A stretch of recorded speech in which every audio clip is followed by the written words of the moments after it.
Have you ever felt like you're standing at a quiet crossroads, holding on to a relationship that feels familiar, even comforting, yet somewhere deep inside, you know it's costing you something, not in dramatic ways, not with explosions or betrayal, but in small, invisible pieces of yourself that seem to disappear every time you silence your truth just to keep the peace?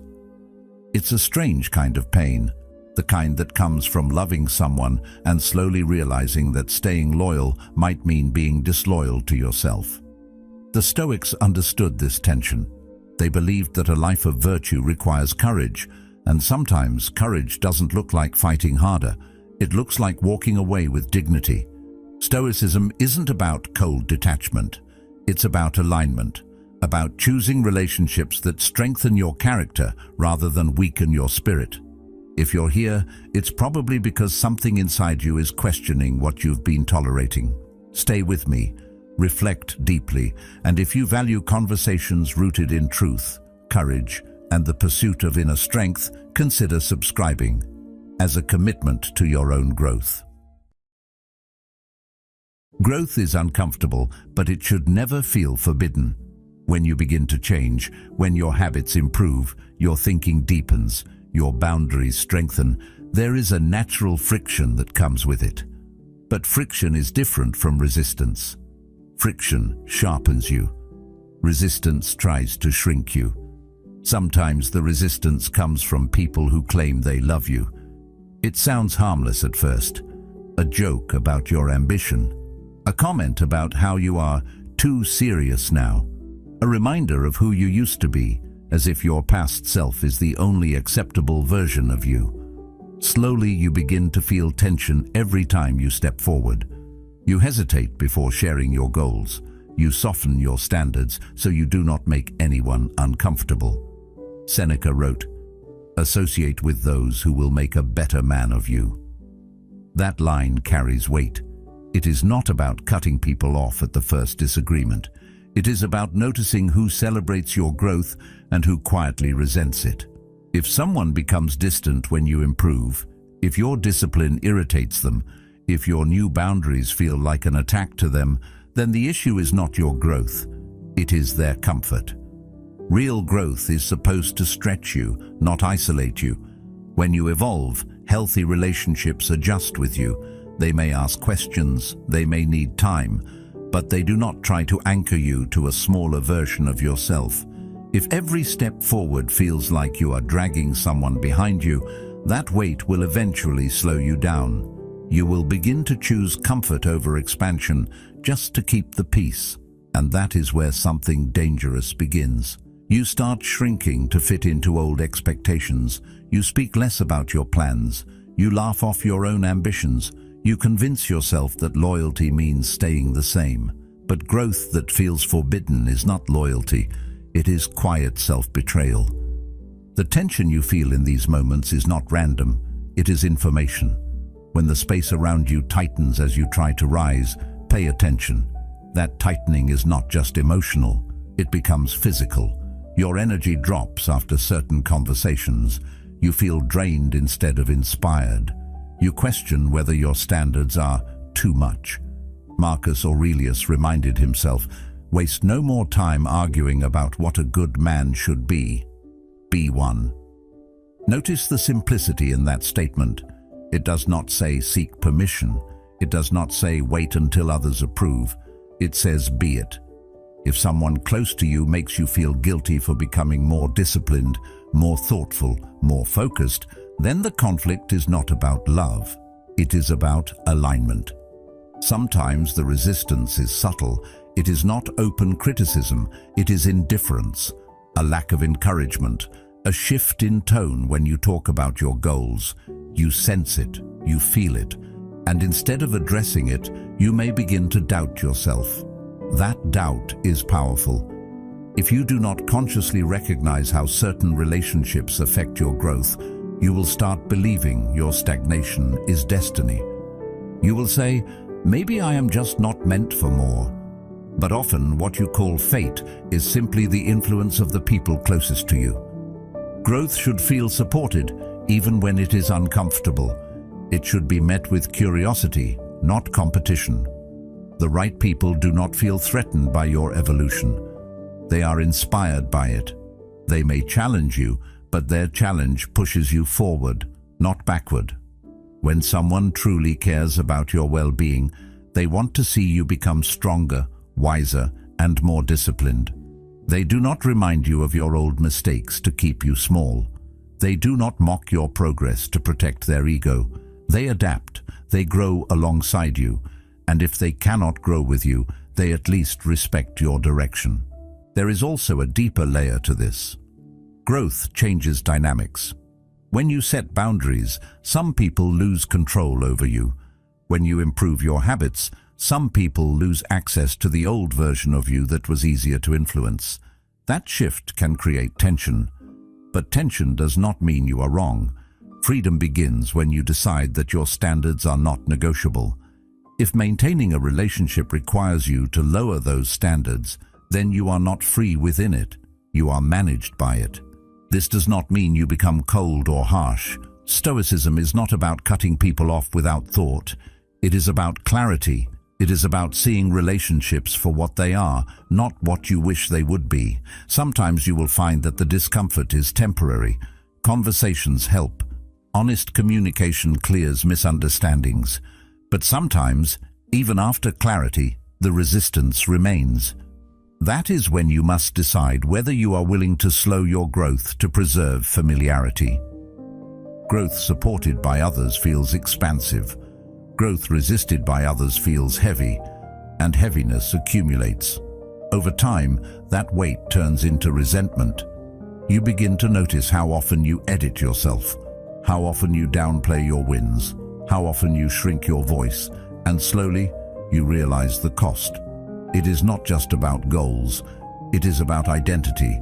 Every time you silence your ambition to keep someone comfortable, you teach yourself that comfort matters more than purpose. The Stoics believed that virtue is the highest good. Virtue requires courage. Courage is not only about facing external battles, it is about facing the quiet realization that some relationships no longer align with who you are becoming. That realization does not demand anger, it demands honesty. You do not need to accuse anyone, you only need to acknowledge the pattern. If your growth consistently creates distance instead of connection, then the path forward may require space. In the end, the signal is simple. When you imagine your future self, stronger, more disciplined, more aligned, ask whether this relationship supports that vision or resists it. You already know the answer. It shows up in your energy, in your confidence, in the way you speak about your dreams. Growth should stretch you, not suffocate you.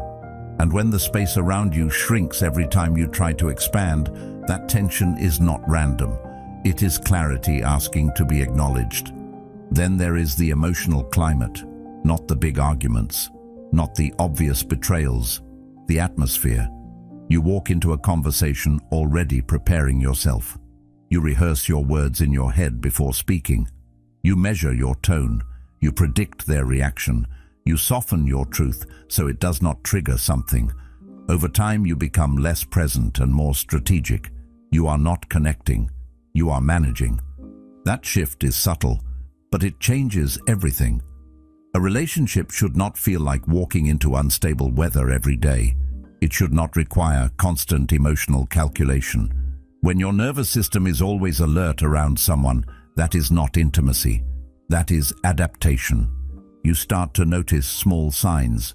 Your shoulders tighten before meeting them. Your mood changes after speaking with them. You replay conversations later, wondering if you said something wrong. You begin to question your own reactions. Were you too sensitive? Too quiet? Too honest? That confusion grows quietly, and instead of feeling understood, you feel examined. Instead of feeling supported, you feel evaluated. That slow erosion of safety does not happen overnight. It builds, layer by layer, word by word, until what once felt natural now feels tense. Marcus Aurelius wrote, "You have power over your mind, not outside events. Realize this, and you will find strength." That line is often misunderstood. Strength does not mean tolerating chaos. It means recognizing what is within your control and acting accordingly. You cannot control someone else's moods, reactions, or emotional patterns, but you can control whether you repeatedly place yourself in an environment that unsettles you. If every interaction leaves you drained, confused, or questioning your own stability, something is not aligned. Strength is not enduring emotional turbulence forever. Strength is noticing when your peace is consistently disturbed and taking that disturbance seriously. Emotional safety is rarely discussed, but it is foundational. Without it, even love feels unstable. You should not have to earn calmness. You should not have to prove that your feelings are valid. In a healthy connection, disagreements may happen, but they do not feel threatening. You do not fear being dismissed. You do not fear retaliation for honesty. There is room to speak, room to disagree, room to exist fully. When that space shrinks, you begin shrinking with it. You share less, you explain less, you protect yourself more, and slowly, connection turns into caution. Carl Jung observed, "The greatest burden a child must bear is the unlived life of the parents." Though he spoke about family, the principle reaches further. Sometimes in relationships, people project their unresolved emotions onto you, their fears, their insecurities, their frustrations. You become the container for what they have not faced. You find yourself carrying tension that does not belong to you. Over time, that emotional transfer becomes heavy. You are not only managing your own growth, but also someone else's unprocessed storms. If you are constantly absorbing negativity without balance, you are not in a partnership. You are in emotional labor. Peace is not a luxury reserved for rare moments. It is a baseline requirement for well-being. When someone repeatedly disrupts your inner balance, that disturbance becomes information. It tells you something about compatibility, about emotional maturity, about alignment. You do not need dramatic evidence to justify discomfort. Quiet exhaustion is enough. Repeated confusion is enough. That uneasy feeling in your chest before a conversation is enough. The Stoics valued tranquility not because life is easy, but because inner stability allows you to respond wisely. Without it, you react. You defend, you overthink. Sometimes people normalize chaos. They call it passion, they call it intensity. But intensity without stability is draining. You cannot build something solid on emotional unpredictability. If calm only comes during silence and tension returns the moment honesty appears, then something deeper is misaligned. You may tell yourself that everyone has flaws, and that is true. But flaws are different from patterns. Patterns repeat. Patterns shape your experience, and patterns that consistently undermine your emotional safety deserve attention. Seneca wrote, "Wherever there is a human being, there is an opportunity for kindness." Kindness is not only grand gestures, it is emotional steadiness. It is listening without attacking. It is responding without escalating. If kindness feels rare in a relationship, replaced by defensiveness or emotional volatility, that imbalance will slowly wear you down. You will start guarding your words. You will avoid certain topics. You will choose silence over expression. And in doing so, you will distance yourself from your own truth. Notice the difference between feeling challenged and feeling threatened. A healthy relationship can challenge your thinking, your habits, even your perspective, but it does not threaten your sense of safety. You are not afraid to be honest. You are not afraid to disagree. When that fear creeps in, even subtly, it changes how you show up. You become smaller, more cautious, less authentic, and the cost is not only peace, it is identity. The central theme remains simple but heavy. Growth and peace must coexist.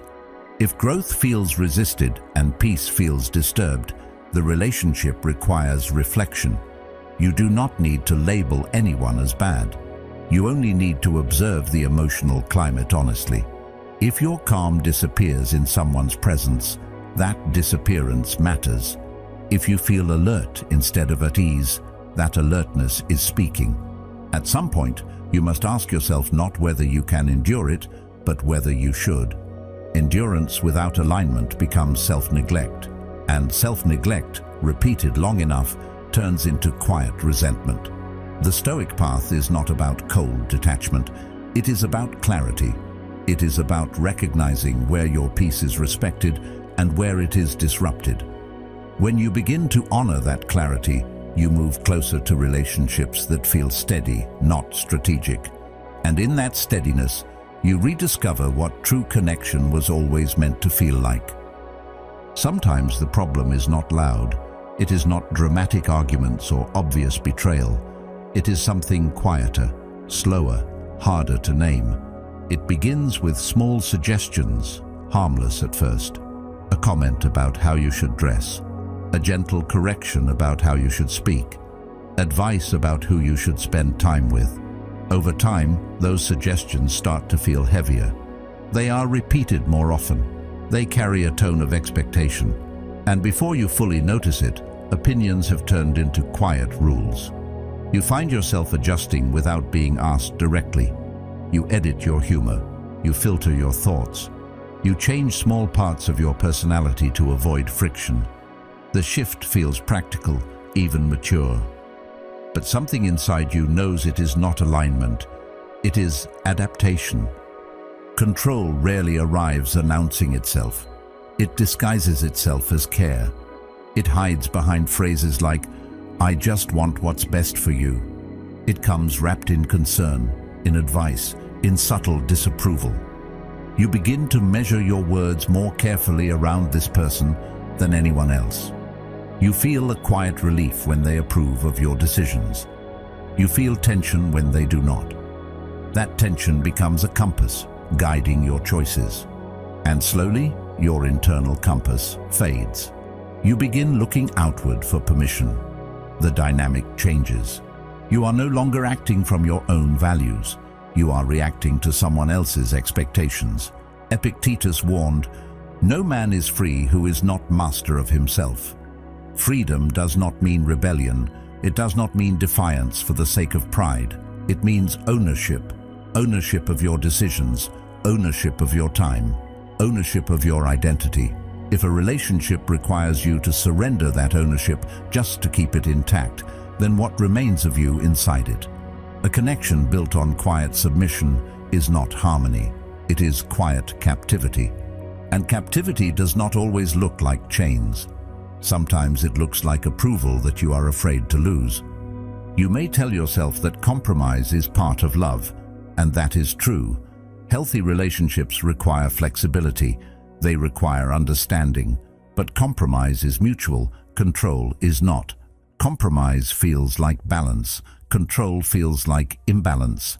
You notice it when your choices are questioned more than respected, when your independence is framed as distance, when your boundaries are treated as rejection. You start to shrink your world to make someone else more comfortable. You think you are preserving peace. In reality, you are trading pieces of yourself. This erosion is subtle. That is why it is dangerous. There is no single moment where you declare that you are no longer free. It happens through repetition, through small concessions, through silence when you want to speak, through agreement when you want to disagree. Over time, your identity feels less clear. You hesitate before making decisions alone. You seek validation before trusting your own judgment. That hesitation becomes a pattern, and the pattern becomes normal. Marcus Aurelius wrote, "The impediment to action advances action. What stands in the way becomes the way." Obstacles can strengthen you when you face them directly, but when the obstacle is disguised as affection, you may not confront it.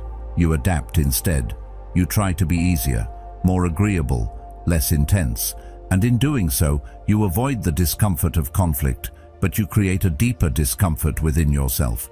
Growth requires friction, but growth does not require surrendering your voice. Control also affects how you see yourself. When someone consistently questions your choices, you begin to question them too. When they express doubt about your goals, you may start doubting your ambition. Carl Jung observed, "The privilege of a lifetime is to become who you truly are." That process requires space. It requires freedom to explore your ideas without constant correction. If a relationship restricts that space, your development slows. You remain in a version of yourself that fits within someone else's expectations rather than your own potential. Freedom inside a relationship is not chaos. It is mutual respect. It is knowing that you can think differently without being punished emotionally. It is knowing that your decisions are your own, even if they are debated. If you do not feel like the author of your own life when you are around someone, then who is writing your story? That question is not meant to create suspicion. It is meant to create awareness. Awareness of how much influence you have surrendered and whether that surrender was conscious. Seneca once wrote, "He who is brave is free." Bravery is not only about facing external threats. It is about confronting internal discomfort. It is about admitting when something feels wrong, even if there is no clear villain. Recognizing control within a relationship can be painful because it challenges the image you have built. It forces you to examine patterns you may have tolerated for years. But bravery begins with clarity, and clarity begins with observation. As this pattern continues, you may notice something else. You stop initiating ideas that might be disapproved of. You avoid topics that lead to tension. You design your behavior around predicted reactions. That is not partnership, that is management. And management slowly replaces authenticity. The more you manage yourself, the less you express yourself. The less you express yourself, the further you drift from your own truth. The central theme remains steady. Growth and dignity must coexist. If your autonomy consistently shrinks within a relationship, that shrinkage is not trivial. It is a sign, not of conflict, but of imbalance. You do not need to react with anger. You only need to observe honestly. Are your choices respected? Are your boundaries honored? Are you encouraged to think independently or subtly steered toward conformity? Freedom does not demand isolation. It demands alignment. When you feel free to be yourself, you grow. When you feel managed, you contract. That contraction may be quiet, but its impact is real. Over time, you will either reclaim your voice or lose confidence in it. The decision begins with awareness, and awareness begins by asking whether the relationship strengthens your independence or quietly replaces it. Respect is foundational. Without it, everything else eventually weakens. Not all disrespect comes in the form of insults or harsh words. Sometimes it arrives quietly, in tone, in dismissive looks, in the way someone interrupts you as if your thoughts are less important. It shows up when your feelings are brushed aside, when your concerns are labeled as overreactions, when your experiences are minimized instead of understood. At first, you may not even notice it. You may tell yourself that everyone has bad days, that patience is a virtue, that understanding is the mature response. And yes, patience matters, compassion matters. But there is a thin line between compassion and self-erasure, and crossing that line repeatedly has consequences. A relationship without mutual respect slowly shifts in structure. It stops feeling like a partnership and starts feeling like a hierarchy. One voice carries more weight. One perspective dominates. Decisions revolve around one person's comfort. You begin adjusting your reactions, softening your words, choosing silence over clarity because it feels easier than conflict. You think you are being strong by staying calm. You think you are being wise by not escalating tension. But over time, you begin to notice that your calmness is not bringing balance. It is only creating space for more imbalance. Dignity is subtle. It is not loud or dramatic. It is the quiet sense that you are valued, heard, and taken seriously. When dignity is present, you feel steady even during disagreements. When dignity is absent, even small conversations leave you unsettled. You replay moments in your head, wondering why your voice felt so small, why your opinion felt optional, why your emotions felt inconvenient. These small moments accumulate. They do not explode, they settle. And what settles begins to shape how you see yourself. Marcus Aurelius wrote, "If you are pained by any external thing, it is not this thing that disturbs you, but your judgment about it." This insight invites reflection, not self-blame. It does not mean you are responsible for someone else's disrespect. It means you are responsible for how long you tolerate it. When you repeatedly allow your dignity to be undermined, your judgment begins to shift. You start normalizing what once felt unacceptable. You start lowering the standard of how you expect to be treated. That shift does not happen overnight. It is gradual, almost invisible, and that is why it is dangerous. Respect also shows itself in curiosity, in someone wanting to understand your inner world, your fears, your hopes, your reasoning. When curiosity fades, conversations become one-sided.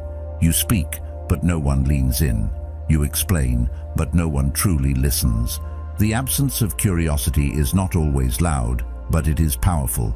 It sends a message that your inner life is not worthy of exploration. Over time, you may begin to hide parts of yourself simply because sharing them feels pointless. Carl Jung once said, "Where love rules, there is no will to power." That statement captures something essential. When respect exists, there is no need to dominate. There is no urge to control or belittle. There is space for difference without the desire to win. When will to power replaces mutual regard, the relationship subtly shifts into competition. Who is right? Who has the final word? Who sets the tone? And in that silent competition, warmth begins to fade. You may try to justify staying. You may say that no relationship is perfect, and that is true. But imperfection is different from erosion. Healthy relationships can survive mistakes, misunderstandings, even conflict. What they cannot survive is sustained disrespect. When you have clearly expressed how certain behavior affects you and nothing changes, the message becomes clearer. Your discomfort is acknowledged but not valued. Your boundaries are heard but not honored. And eventually, you begin to question whether your standards are too high. Seneca wrote, "He who respects himself is safe from others." Self-respect creates a boundary that protects you. It shapes what you accept and what you reject. But self-respect weakens when it is not practiced. Each time you ignore a dismissive comment, each time you overlook a sarcastic remark that cuts deeper than it seems, each time you silence yourself to avoid being interrupted. These small choices teach you something about your own worth.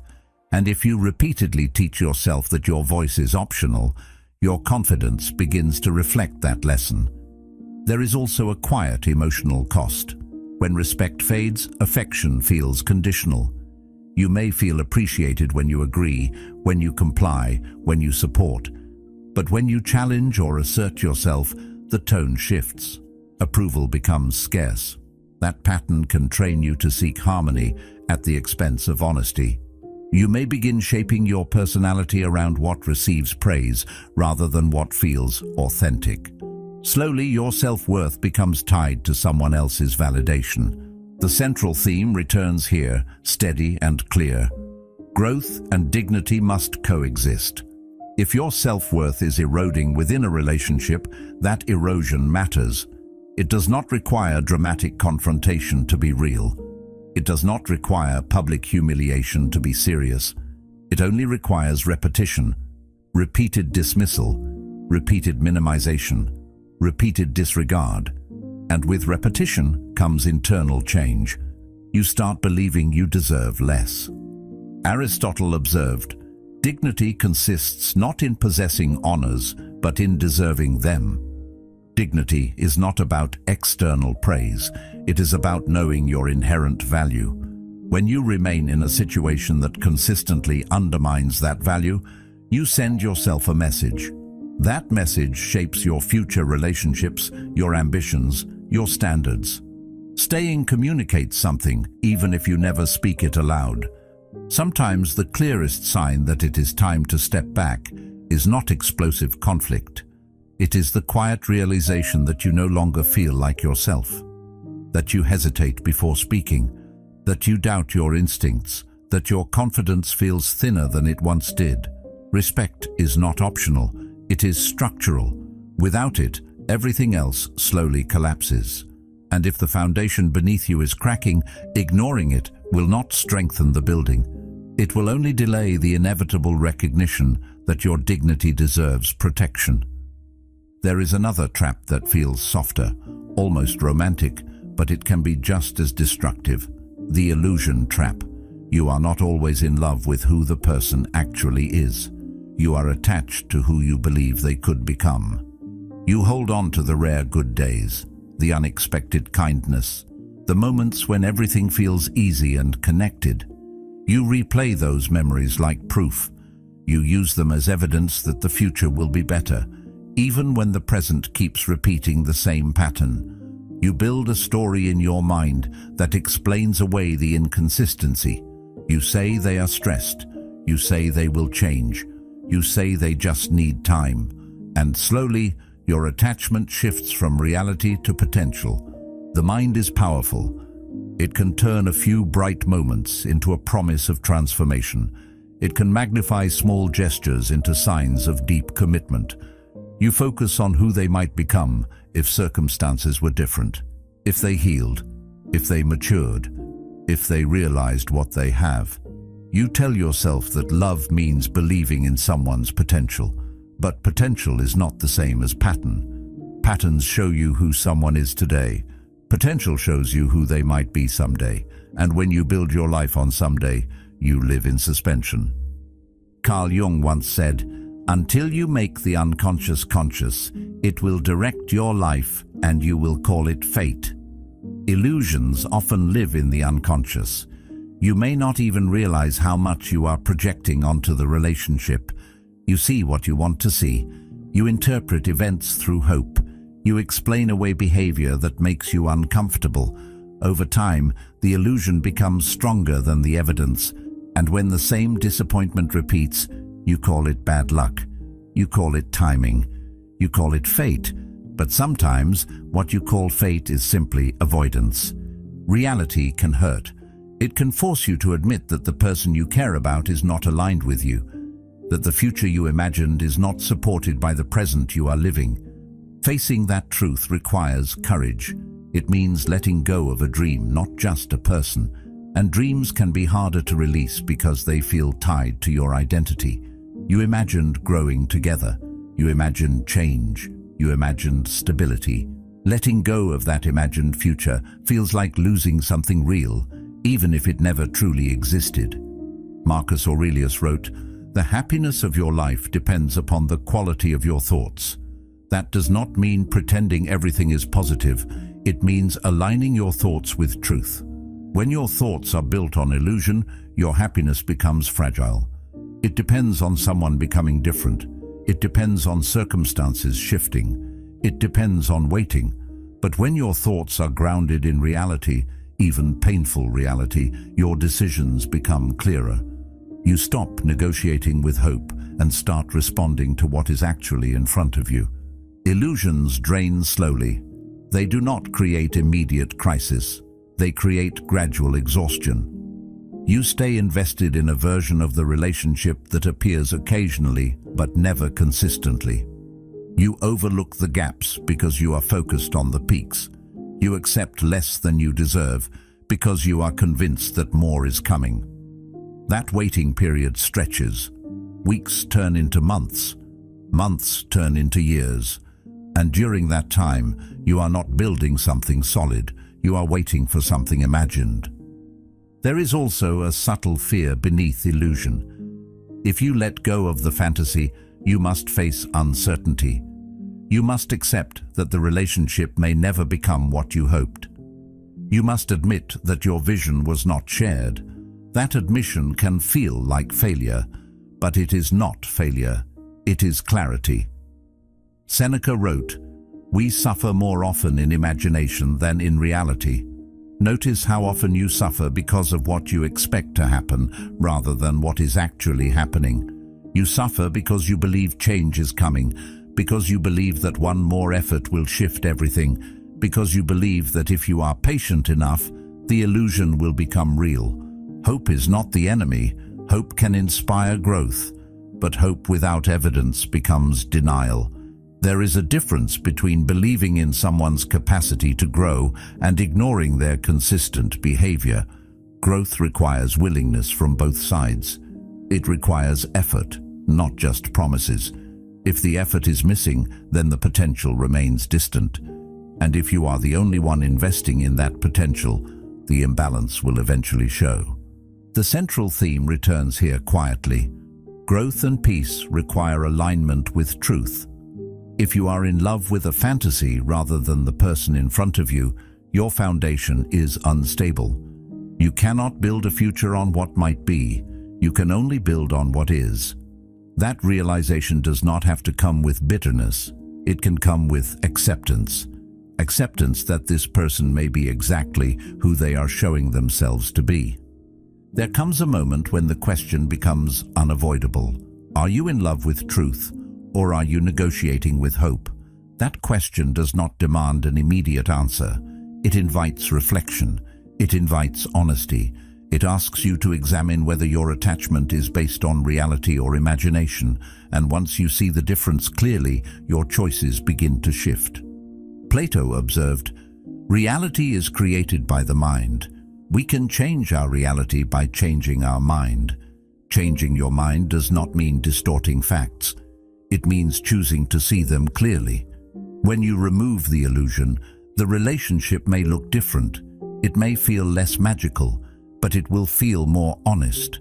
And honesty, even when painful, creates space for genuine growth.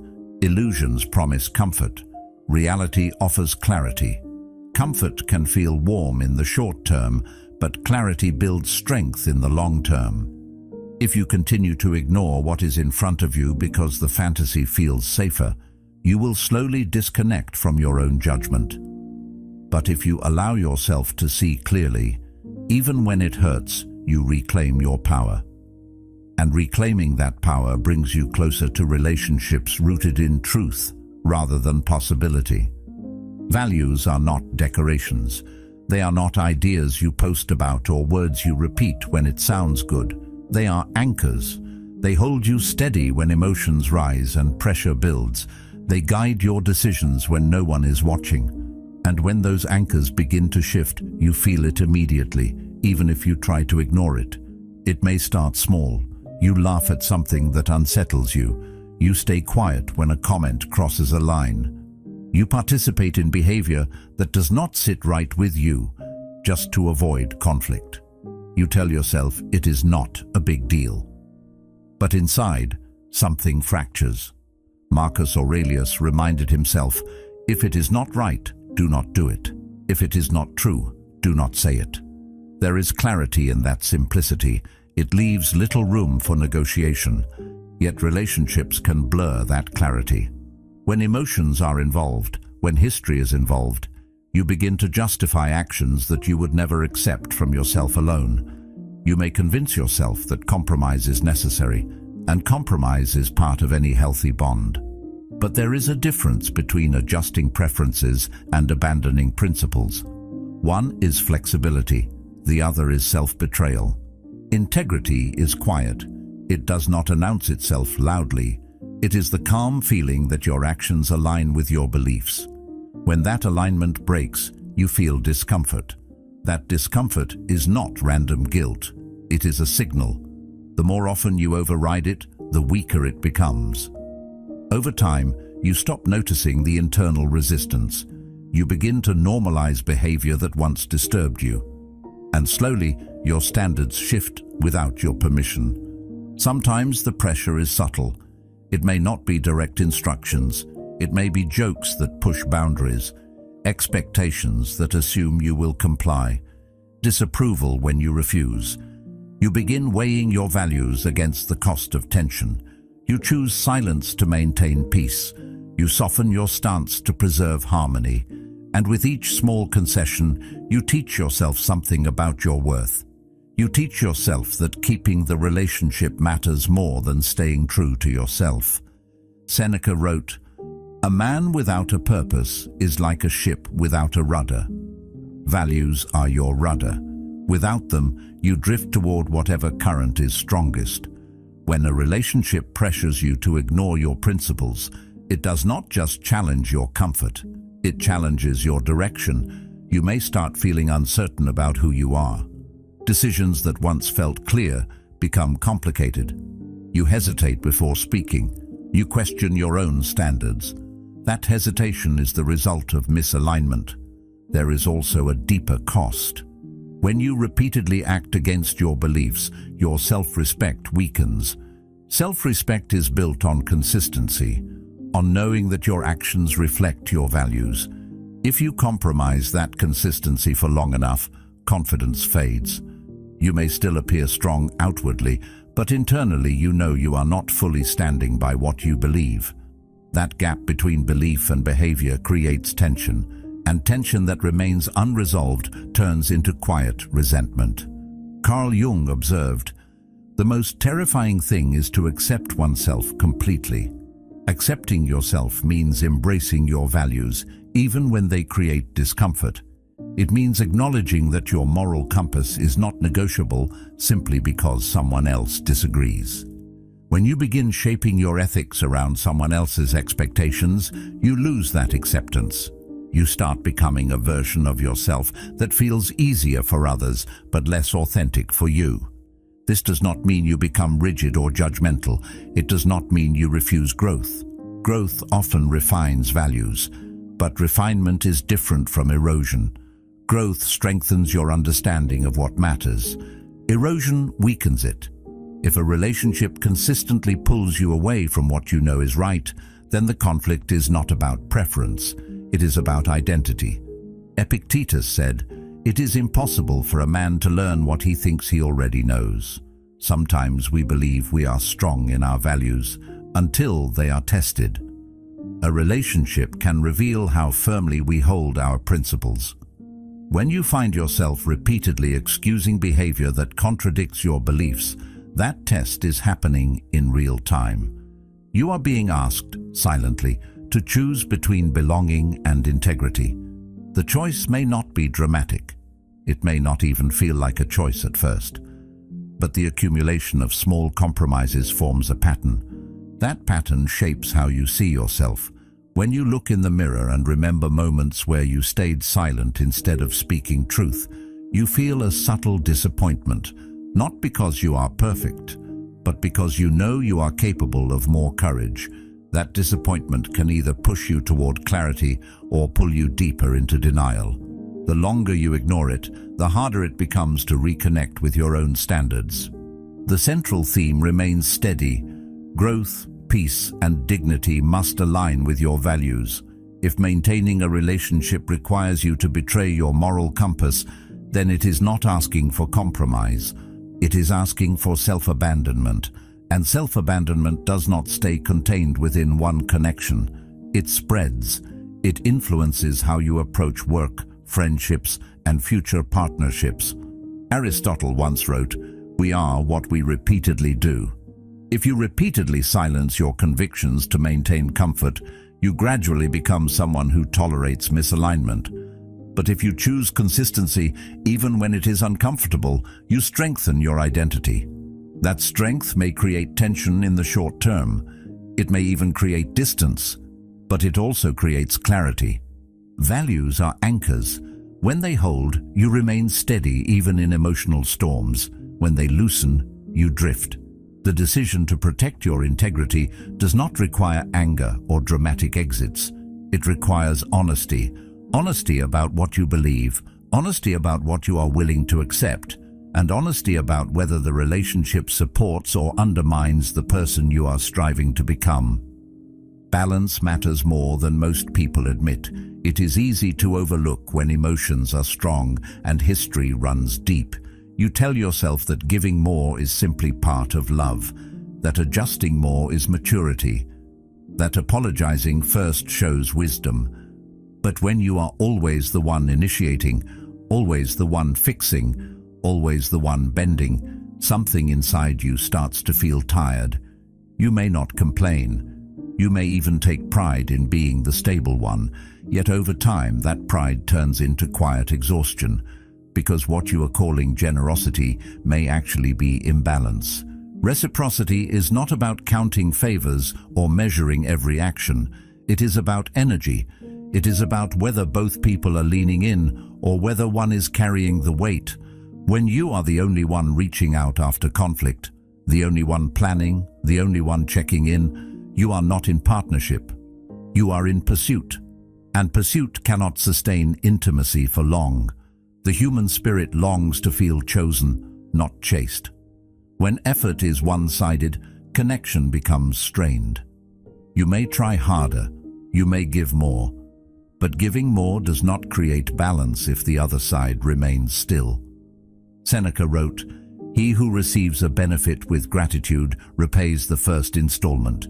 Gratitude is not passive, it is expressed through action, through appreciation, through effort.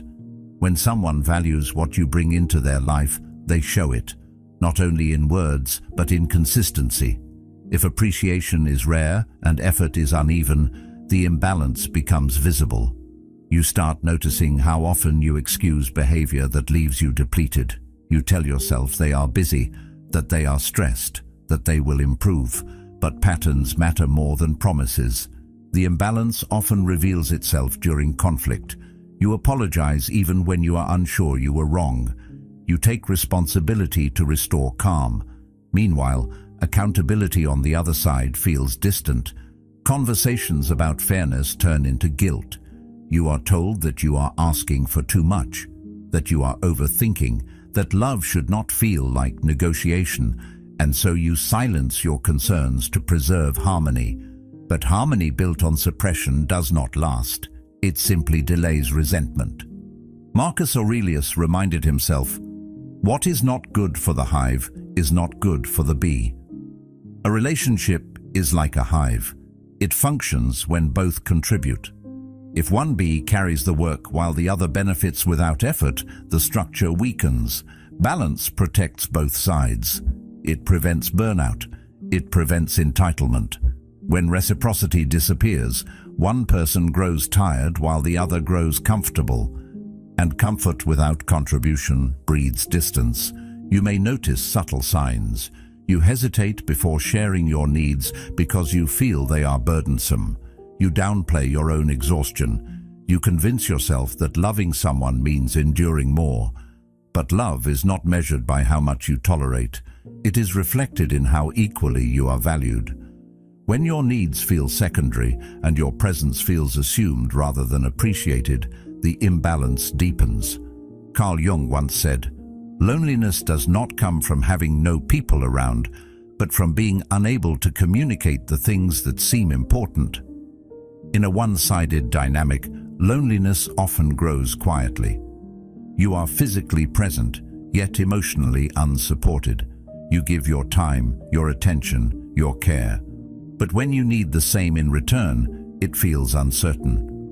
That loneliness can be confusing because you are not alone, yet you feel unseen. Epictetus taught, "First say to yourself what you would be, and then do what you have to do." If you want to be someone who values fairness, someone who honors mutual effort, then your actions must reflect that standard. Accepting constant imbalance contradicts that vision. It sends a message to yourself that your energy is endless and your needs are optional. Over time, that message shapes your identity. You become the giver who never receives, the one who holds everything together, and eventually the one who feels quietly resentful. Balance is not about perfection. There will be seasons when one gives more because the other is struggling. That is natural. But those seasons shift. They do not remain fixed. If the scales are permanently tilted and nothing changes, that is not temporary imbalance. That is structure. And structures that rely on one-sided effort eventually collapse. Aristotle wrote, "The whole is greater than the sum of its parts." In a healthy relationship, two individuals create something stronger together than either could alone. But when one part consistently carries more, the whole does not grow stronger. It grows strained. True connection multiplies energy. It does not drain it. If you leave interactions feeling depleted more often than fulfilled, that feeling deserves attention. The central theme remains steady. Growth, dignity, and peace require balance. When you are always the one adjusting, you slowly adjust yourself out of alignment. When you are always apologizing, you begin questioning your worth. And when your efforts are rarely matched, you start wondering if you are valued or simply available. Balance requires honesty. Honest reflection about how much you give and how much you receive. Honest conversations about expectations. Honest boundaries when patterns repeat. If those conversations are dismissed or deflected, the imbalance will not correct itself. It will continue quietly until you reach a breaking point. Love thrives in mutual respect and shared effort. It breathes in reciprocity. It grows in fairness. If that fairness is absent and your endurance becomes the foundation of the relationship, you are not preserving connection. You are sustaining imbalance. And imbalance, left unaddressed, slowly erodes the very bond you are trying to protect. Some signs are not subtle. They do not whisper. They do not hide behind confusion or mixed signals. They are clear. Abuse, whether physical, emotional, verbal, or psychological, is not complicated. It is disqualifying. There is no deep philosophical debate required. There is no need to overanalyze patterns or reinterpret intentions. Harm that repeats and leaves you fearful, diminished, or controlled is not something to negotiate with. It is something to recognize for what it is. Abuse does not always begin loudly. Sometimes it starts with sharp words delivered in anger. Then apologies follow. Then it happens again. Emotional abuse can be even quieter.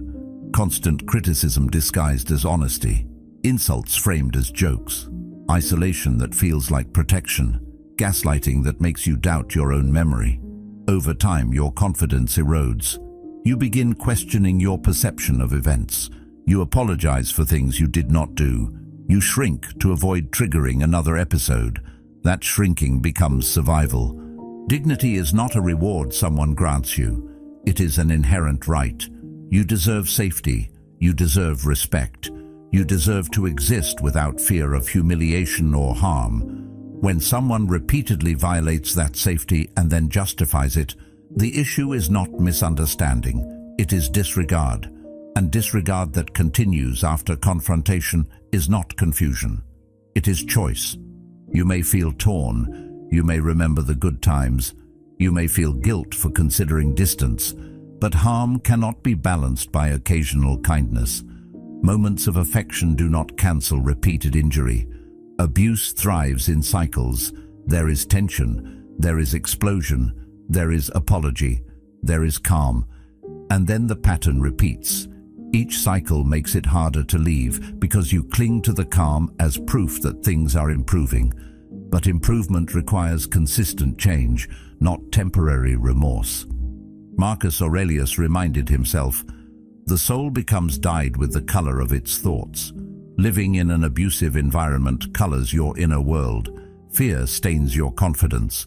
Doubt stains your clarity. Shame stains your sense of worth. Over time, you start believing the distorted messages directed at you.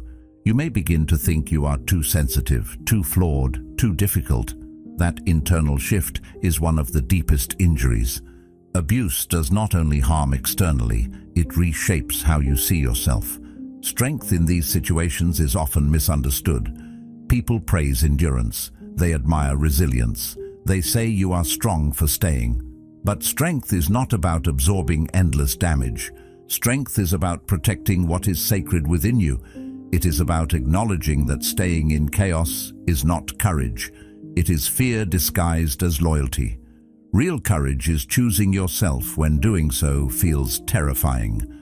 Carl Jung observed, "I am not what happened to me. I am what I choose to become."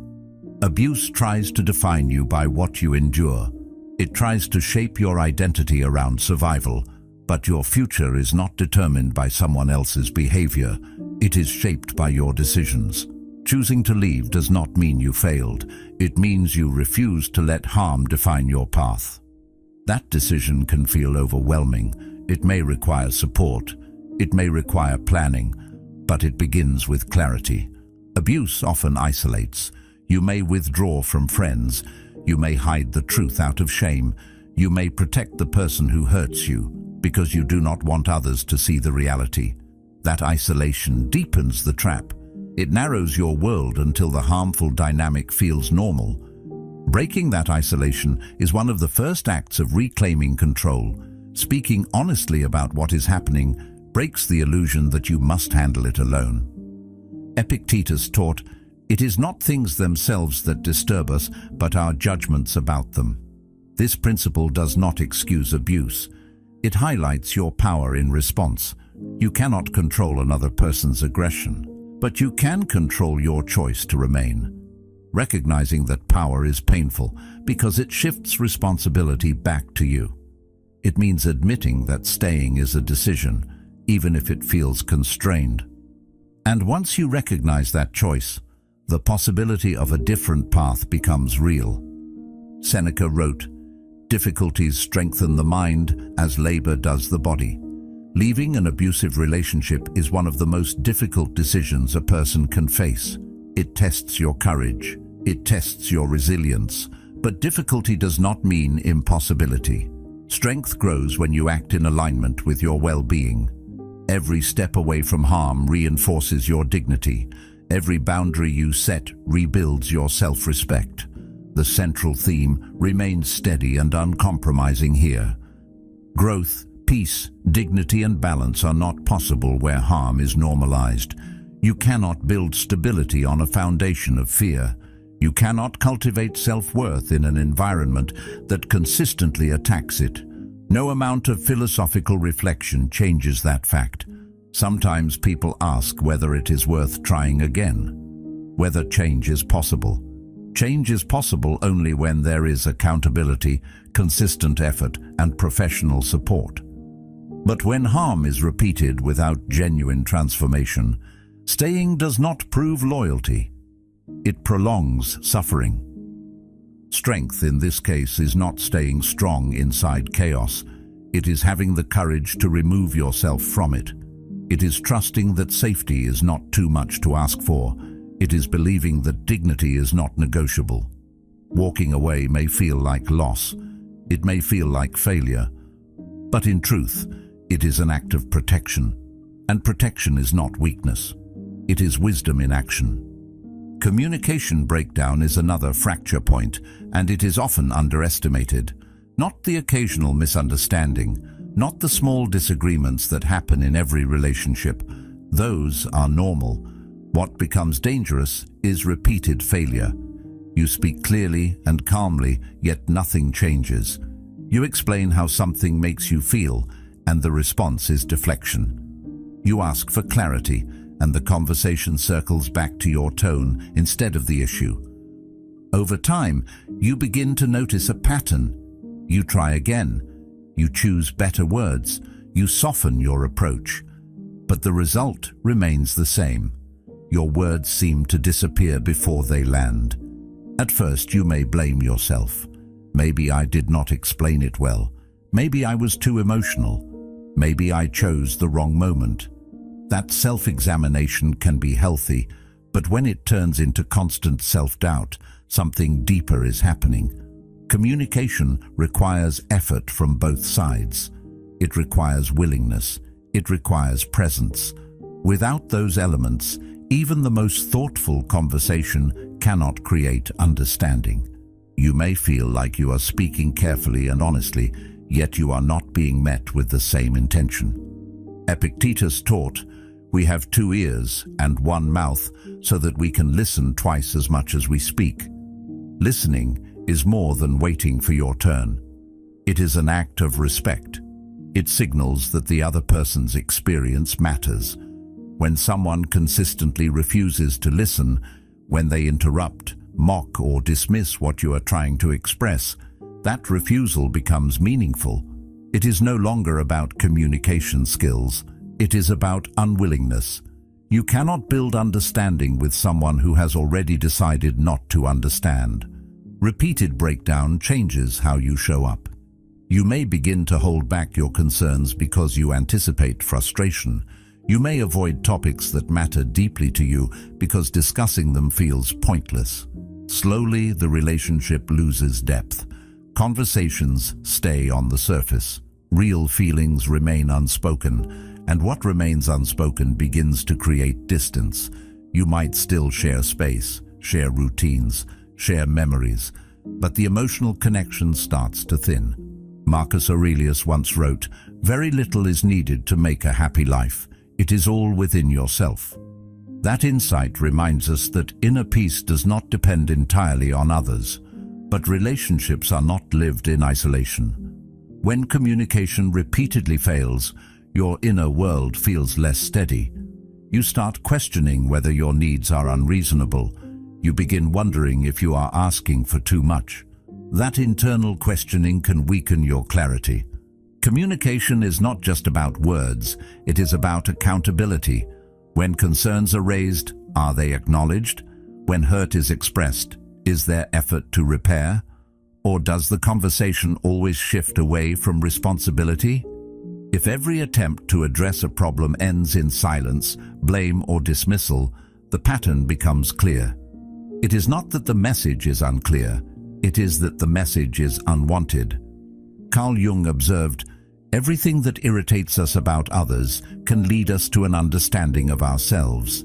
Communication breakdown does offer an opportunity for reflection. It invites you to consider your own reactions, your own tone, your own expectations. But reflection should lead to growth on both sides. If only one person reflects while the other resists, imbalance forms. Self-awareness cannot compensate for another person's refusal to engage honestly. Over time, repeated breakdown creates emotional fatigue. You feel tired before conversations even begin. You anticipate misunderstanding. You prepare explanations in advance, and still, nothing shifts. That fatigue builds quietly. It does not explode into dramatic conflict. It settles into resignation. You begin accepting that certain things will never be understood, that certain feelings will never be validated, that certain boundaries will never be respected. At some point, a difficult realization emerges. You are not struggling with communication. You are struggling with willingness. The other person may hear your words, but they are not listening. They may respond, but they are not engaging. And that difference changes everything. Communication thrives on mutual effort. Without it, dialogue turns into monologue. Seneca wrote, "We learn not in the school, but in life." Relationships are part of that learning. They reveal whether mutual growth is possible. If repeated attempts at honest conversation are met with resistance, it may signal that growth together is limited. Staying in that cycle requires constant emotional labor. You must carry both your feelings and the frustration of not being heard. This brings us back to the core theme quietly woven through each reflection. Growth, dignity, peace, balance, truth, values, safety, and respect all rely on communication. Without it, even strong foundations weaken. If you cannot express yourself without fear of dismissal, the relationship cannot deepen. It can only remain static or decline. Eventually, you must ask yourself whether you are speaking to be heard or speaking into a void. That question is not meant to create anger. It is meant to create clarity. If your voice consistently meets emptiness, you must consider what that emptiness represents. Continuing to speak without being heard slowly teaches you that your voice carries little weight. And once that belief takes root, self-worth begins to erode. Communication is not optional for a healthy connection, it is structural. When it breaks repeatedly and repair never comes, the fracture widens. You can continue trying, but effort alone cannot sustain a dialogue that only one person values. Recognizing that reality is not defeat, it is awareness. And awareness, even when painful, brings you closer to decisions that honor your growth and your peace. And finally, tranquility. The Stoics placed inner calm above popularity, above attachment, above approval. Not because they were cold, but because they understood something simple and powerful. Without inner stability, nothing else holds. You can have affection, history, shared memories, even deep love. But if your peace disappears in someone's presence, that absence matters. Notice the contrast. If you feel anxious before seeing them and strangely relieved when you leave, that emotional swing is not random. Your body is telling you something your mind may still be debating. Tranquility does not mean a life without disagreement. It does not mean silence or constant agreement. It means steadiness. It means you can be yourself without fear of eruption. It means you do not walk on eggshells. It means your nervous system is not bracing for impact. When that steadiness is missing consistently, something fundamental is off. You may try to convince yourself that all relationships are hard, that tension is normal, that love requires endurance, and to some extent, growth always carries friction. But there is a difference between productive discomfort and chronic disturbance. Socrates said, "The unexamined life is not worth living." That examination does not stop at your career or your goals. It includes your relationships. It includes the emotional atmosphere you live in daily. You are not asked to judge harshly or react impulsively. You are invited to observe honestly. Do you feel clearer after spending time with them, or more confused? Do you feel stronger or subtly diminished? Do you feel inspired to expand or pressured to contract? These reflections are not dramatic. They are quiet assessments of your internal state. If you are constantly exposed to criticism, tension, or unpredictability, your inner dialogue shifts. You may begin doubting your instincts. You may overthink simple decisions. You may lose confidence in your own judgment. Tranquility allows you to think clearly. Without it, your thinking becomes reactive. Sometimes we cling to relationships because of history. Years invested, shared experiences, family ties, blood. The weight of what has already been built can feel impossible to walk away from. You may feel that ending such a connection would mean wasting time or betraying loyalty, but time invested does not justify continued erosion. A long history does not cancel present harm. Staying solely because of history ignores the future you are still shaping. Carl Jung once said, "Your vision will become clear only when you can look into your own heart." Looking into your heart requires silence and courage. It means noticing not just what you say publicly, but what you feel privately. When you imagine your life continuing exactly as it is, does your chest feel lighter or heavier? That reaction is information. It reflects whether your spirit feels nourished or drained. Tranquility is not dramatic excitement. It is the quiet sense that you are aligned with yourself. Seneca wrote, "True happiness is to enjoy the present without anxious dependence upon the future." If your peace depends on someone eventually changing, eventually understanding, eventually becoming different, then your tranquility is fragile. You are waiting for a future version of the relationship to grant you calm. But calm that relies on future change is not stable. It keeps you suspended between hope and anxiety.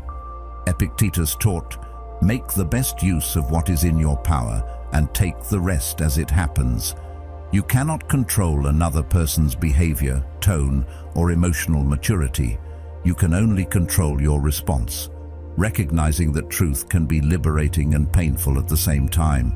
It means accepting that if the dynamic continues unchanged, the responsibility for remaining lies partly with you. That acceptance is not blame. It is empowerment. It restores your agency. Tranquility requires boundaries. It requires courage to say that your peace matters, and sometimes that courage leads to distance. Ending a relationship is never easy.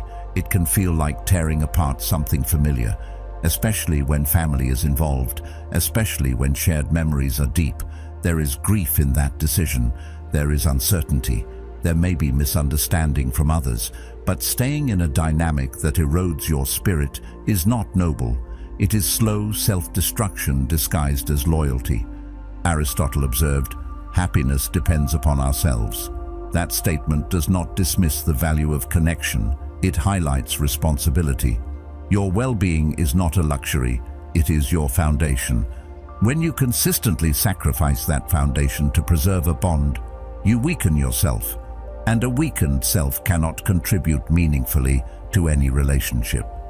The central thread running through all of this remains steady.